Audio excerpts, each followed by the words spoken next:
అందరికీ నమస్కారాలు.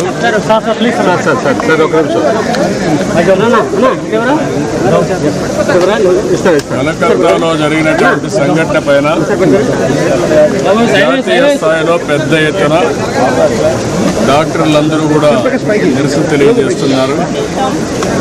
అది చాలా దారుణం ఆ సంఘటన జరగడం. దాన్ని నేను చాలా తీవ్రంగా ఖండిస్తున్నా. ఒక నాగరిక ప్రపంచంలో కూడా ఇలాంటివి సమర్థించకూడదు, ఆమోదించడానికి కూడా వీలు లేదు. ఎవరైనా సరే ఆడబిడ్డల జోలికొస్తే అదే చివరి రోజు కావాల్సిన అవసరం ఉంది.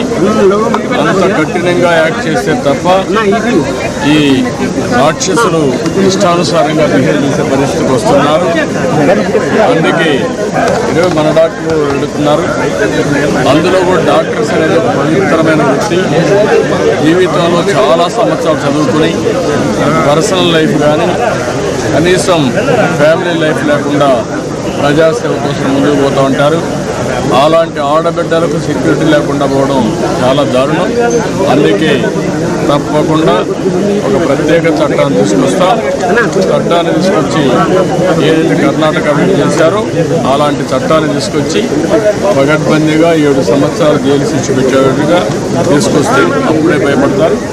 ఇమ్మీడియట్గా నెక్స్ట్ సెషన్ ఎప్పుడు వస్తే అప్పుడు నేను ఇప్పుడే చెప్తున్నాను హెల్త్ డిపార్ట్మెంట్కి ఆ చట్టాన్ని తీసుకురామని. అది దేశంలో ఎక్కడెక్కడ చేసారో చూసుకొని అవి తీసుకొస్తే దాన్ని పగడ్బందీగా అమలు చేస్తాం.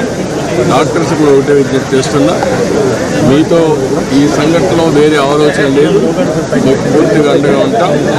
అదే సమయంలో మనం ఆందోళన చేయాలి, ప్రజల్ని చైతన్యవంతం చేయాలి, మీకు న్యాయం జరగాలి.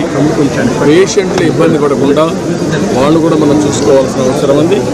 తక్షణమే నిధులు కూడా ఆదరగమని వారిని కోరుకుంటూ చేస్తారని చెప్పి ఆలోచిస్తున్నాను.